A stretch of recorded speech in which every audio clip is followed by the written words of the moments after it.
ঈসা আলাইহিস সালাতু ওয়াস সালাম তিনি এক পাহাড়ের পাদদেশ দিয়ে যাচ্ছেন। তা আপনারা জানেন তো আরবে বড় বড় পাথরের পাহাড় আছে। তো দেখলেন মস্ত বড় একটা পাথর পড়ে আছে। তো তিনি আশ্চর্য হয়ে চিন্তা করলেন, এত সুন্দর একটা পাথর, পাথরের ভিতরে কি আছে?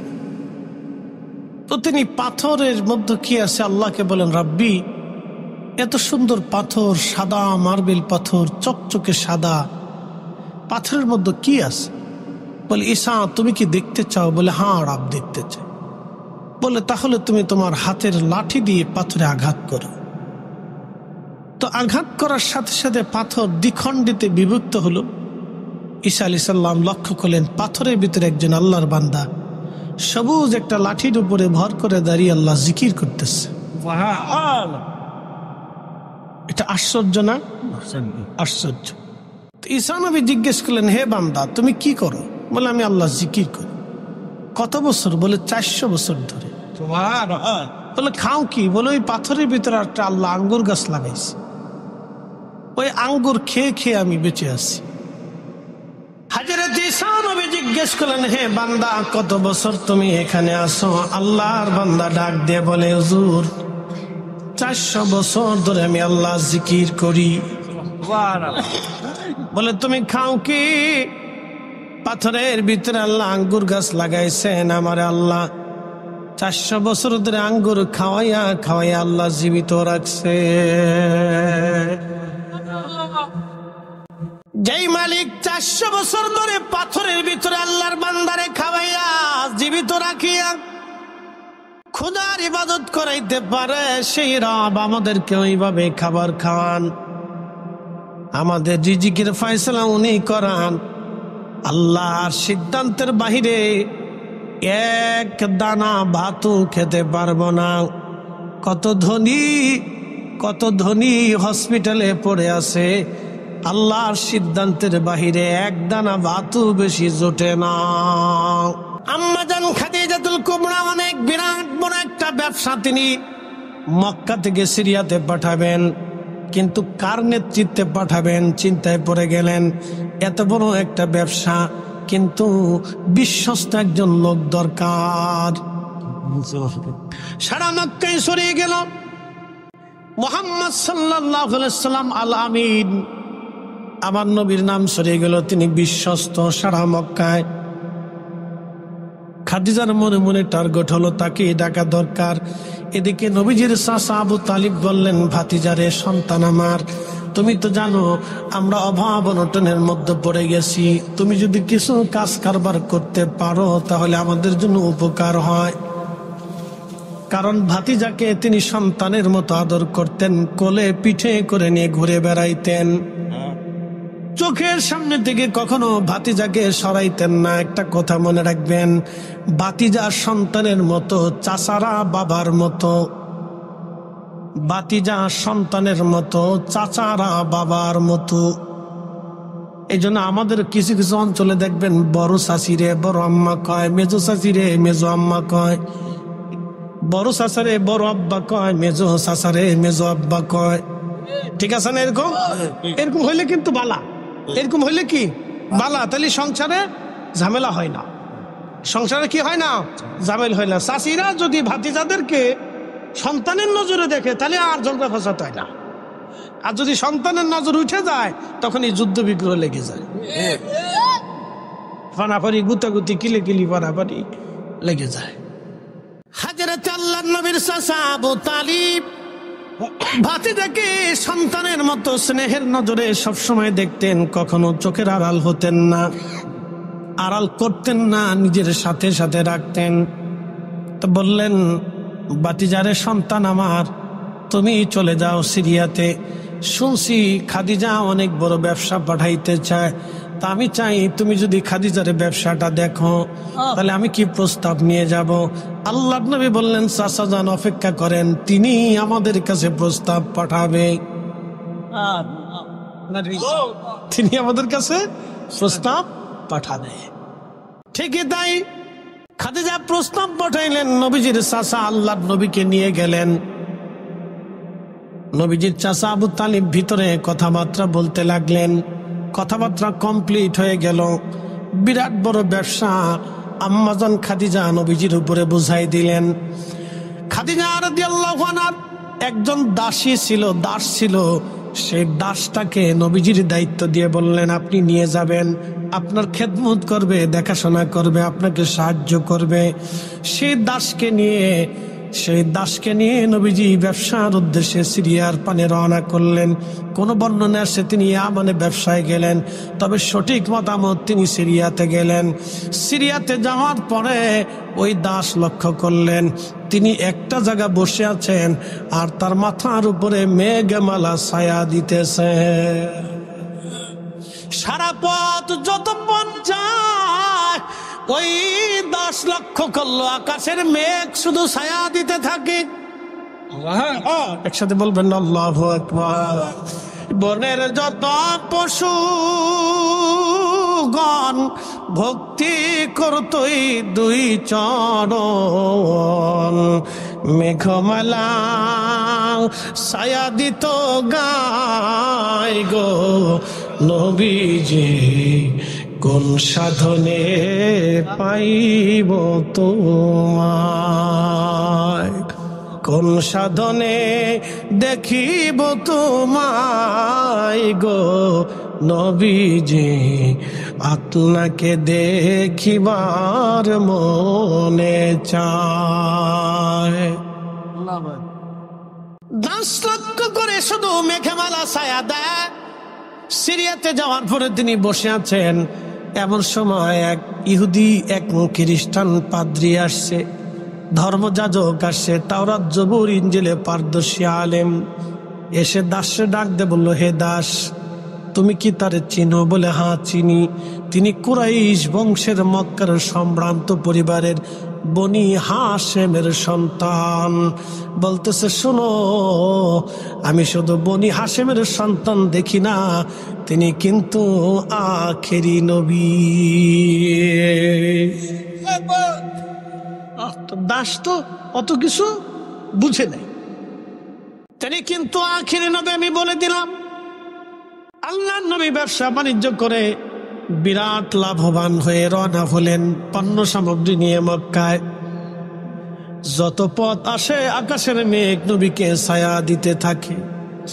ওই দাসে লক্ষ্য করে নবীজি যায় আর শুধু অলৌকিক দৃশ্য দেখা যায়।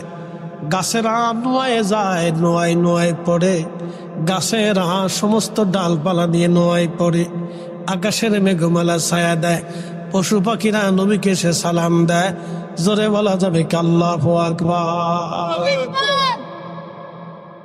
অনেক লাভ করার পরে আল্লাহর নবীজি খাদিজা রাদিয়াল্লাহু আনহাকে ব্যবসা বুঝিয়ে দিলেন। এবার খাদিজা ওই যে গোয়েন্দা পাঠাই দিছে, তুমি সব বৃত্তান্ত খবর দিবা।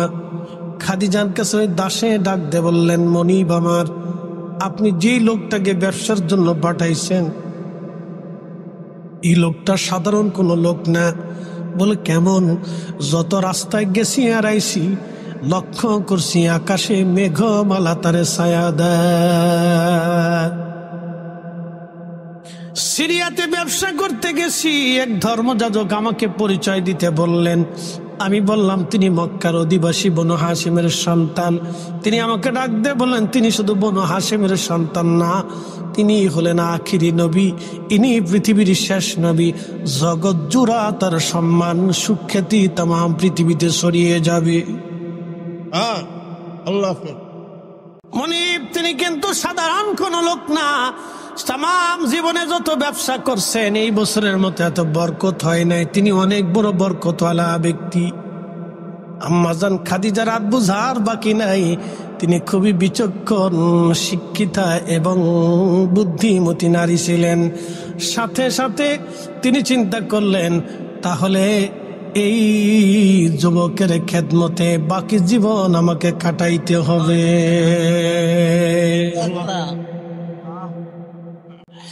বাকি জীবন কাটাইতে হবে আমার।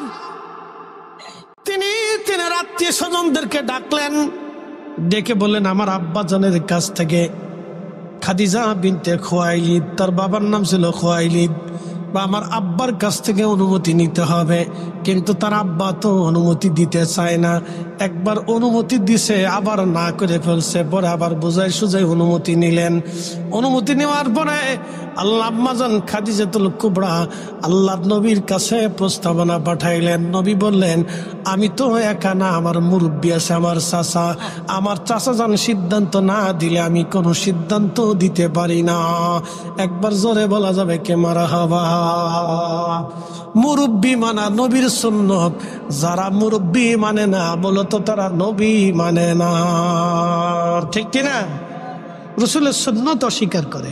মুরব্বী মানা রসুলের সুন্নত, মুরব্বী মানতে হবে। আল্লাহ কোরআন বলছেন, ইন্নাল্লাহা ইয়া'মুরু বিল আদলি ওয়াল ইহসানি ওয়া ইতা'i যিল কুরবা ওয়া ইয়ানহা আনিল ফাহশাই ওয়াল মুনকার ওয়াল বাগই ইয়াঈদুকুম লাআল্লাকুম তাযাক্কারুন। ও ইমানদার, আমি নির্দেশ দিলাম তোমরা পৃথিবীতে ন্যায় করবে, ইহসান করবে, আত্মীয়তার সম্পর্ক রাখবে, দরিদ্র হলে দান করবে, ফাহিশা কর্মকাণ্ড থেকে দূরে থাকবে, বেহাপনা থেকে দূরে থাকবে, আন্দা গান্দা পসা হাবিজাবি থেকে তোমরা দূরে থাকবে, আর তোমরা মুরব্বীদেরকে মানবে। একসাথে বলবেন না মারহাবা। লাস্টে কি বলছেন? মুরব্বী মানবে। জোরে বলেন, লাস্টে আল্লাহ কি বলছে? মুরব্বী মানবে। আমাদের ছেলেপেলের এখন মুরব্বী মানে না। মোটরসাইকেল একটা ফাঁসার নিচে ঢুকাইতে পারলে ও বাপু চিনে না। কি কথা কান না কা? ও বাপু চিনে না, বাপু চিনে না। উস্তাদ তো করে, বাপু চিনে না। দেশে দেশে দেশে দেশে দেশে দেখে কোনায় কোনায় কোনায় কোনায় আদবহীন তৈরি হচ্ছে, বেআদব তৈরি হচ্ছে। আর ফতোয়া দিয়ে দেশে কদম বসি যখন উঠেই দিছে, তখন বেআদব আরো দেশে বাড়ছে। কি কথা কর না কা? আগে পরীক্ষা নিরীক্ষা দেওয়ার আগে ছেলেপেলেরা কদম বসি করতো, উস্তাদরে নামতো, সাইকেল থেকে নাইমে উস্তাদরে সালাম করতো, আর উস্তাদ স্যার ভালো আছেন নি, স্যার ভালো আছেন নি, শেষ। কি কথা কর না কেন? আগে আমরা উস্তাদ মাসাইক দেখলে নাইমে পায় কদম বসি করছি, এখনো করি, এখনো করি। উস্তাদ সেই ছোটকালের উস্তাদ দেখলে এখনো সালাম দিই, হুজুর কেমন আছেন, গাড়ির থেকে নেমে যে হুজুর কেমন আছেন। বুঝতে পারছেন? আদব নষ্ট হয়ে যাচ্ছে। আদব যত উঠে যাবে তখন লেখাপড়ার কোনো মূল্য নাই, এটার কোনো মূল্য নাই। তো লেখাপড়া যদি মানুষকে মানুষ না বানাইতে পারে, তাহলে সেই লেখাপড়া দিয়ে আপনি কি করবেন? যে লেখাপড়া মুরব্বী মানে না, মুরব্বীর সম্মান করে না, সে লেখাপড়া দিয়ে কি হবে? যে লেখাপড়াকে মানুষকে মানুষই মনে করে না, তাহলে ওই লেখাপড়া দিয়ে কি হবে? কি সমাজের উপকার হবে, কি রাষ্ট্রের উপকার হবে বলেন, কি ব্যক্তির উপকার হবে, কি পরিবারের উপকার হবে? তো মনোযোগ দেন, এই কথাগুলি তো আল্লাহর কালামের কথা, আল্লাহ রসুলের সিদ্ধান্ত। তো আল্লাহ রসুলের চাচা হযরত আবু তালিবের কাছে প্রস্তাব যাওয়ার পরে তিনি অনেক সিদ্ধান্ত চিন্তা ভাবনা করার পরে রাজি হয়ে গেলেন। তা আম্মাজান খাদিজাতুল কুবরা, নবী তো কিছুই নাই, নবী কি কিচ্ছু নাই। তো আল্লাহ নবীকে অর্থ করি বিবাহের এই পার ওই পার সব অর্থ আম্মাজান খাদিজা ব্যয় করলেন, আল্লাহ রসুলকে সব দিয়ে দিলেন। একসাথে বলবেন না মারহাবা। বুদ্ধিমতী নারী, উনি জানেন যে এই যুবকের যদি স্ত্রী হইতে পারি তাহলে একবারে আবাদুন আবাদা, চিরদিনের জন্য আমি ধন্য। সাথে বলবেন আল্লাহু আকবার। চিরদিনের জন্য আমি ধন্য, চিরদিনের জন্য আমি ধন্য।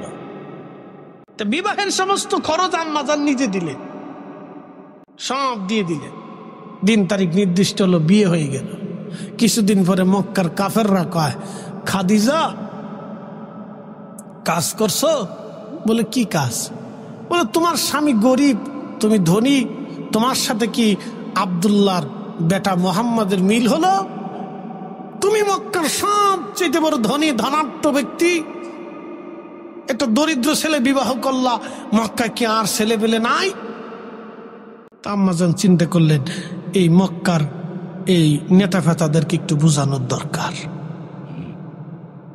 সবাইকে একদিন দাওয়াত করলেন, সুন্দর করে ভোজের আয়োজন করলেন।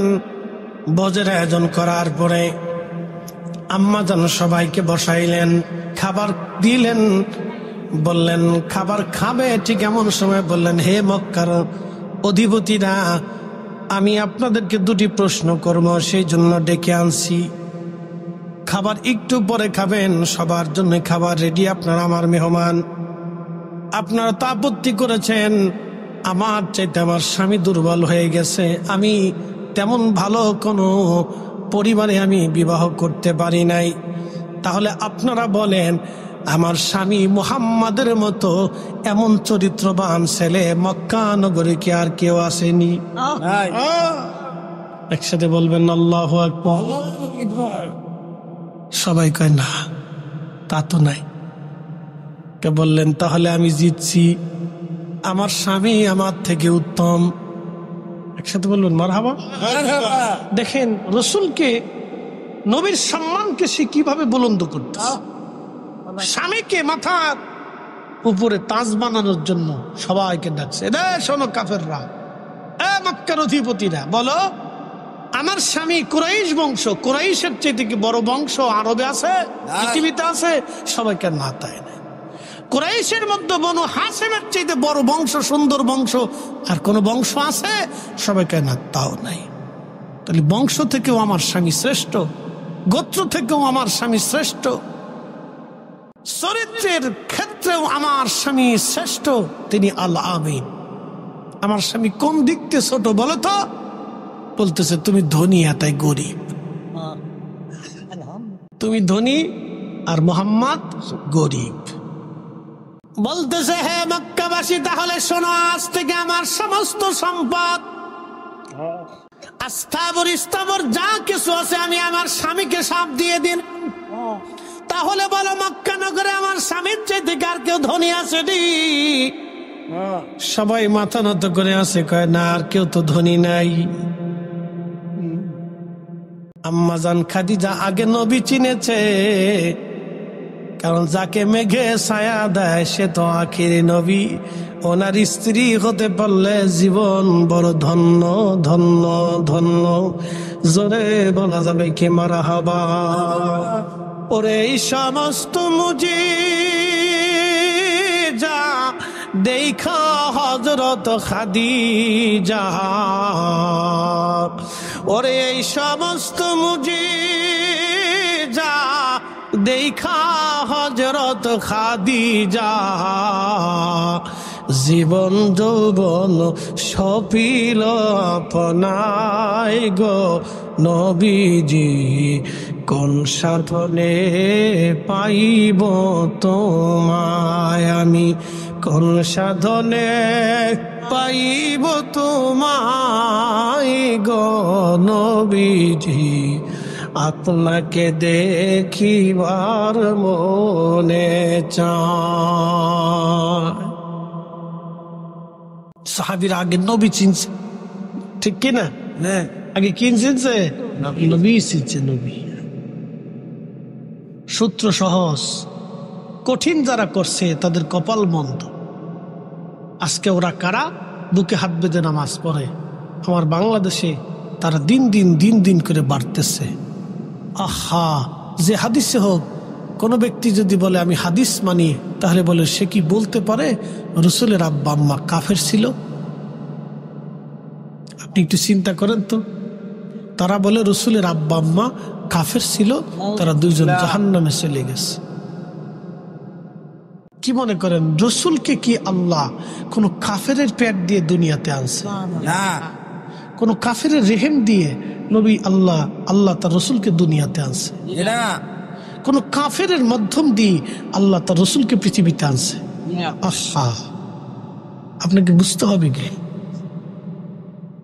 কন্ত হিন্দুদের সাথে আমাদের কি দূরত্ব?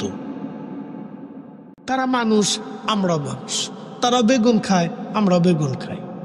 তারা শুয়োর খায়, আমরা গরু খাই। কি কথা ঠিক আছে কিনা? তারা শুয়োরের গোশত খায়, আমরা গরুর গোশত খাই। তারা গরু খায় না, আমরা গরু খাই। তারা শুয়োর খায়, আমরা গরু খাই। তাদের সাথে আমাদের বিশ্বাসগত তফাৎ, কথা ঠিক কিনা? এই জন্য কোনো হিন্দু কোনো মুসলমানের সাথে বিয়ে দেয় না, কোনো মুসলমান কোনো হিন্দুর মেয়ে বিয়ে করে না, আত্মীয়তা হয় না। কিন্তু সমাজ সমাজ, রাষ্ট্র, রাজনীতি, ব্যবসা বাণিজ্য আমরা একসাথেই করি, কথা ঠিক কিনা? একসাথে বসবাস করি।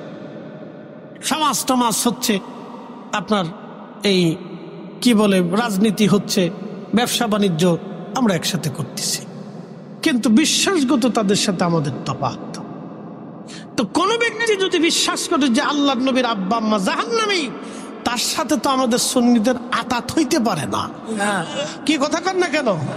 আমরা জীবন গেলেও তাকে মানতে পারি, তারে মাইনে আমি জাহান্নামে যাইতে পারবো? তারে মাইনে আমি রাসূলের সুপারিশকে ধ্বংস করতে পারবো? আমার জীবনকে বরবাদ করতে পারবো না। আপনাদেরকে বুঝতে হবে, লম্বা কথা বাড়াবো না। আসেন নবীজিকে দাঁড়ায় সালাম জানাই, ইয়া নবী সালাম আলাইকা ইয়া রাসূল সালাম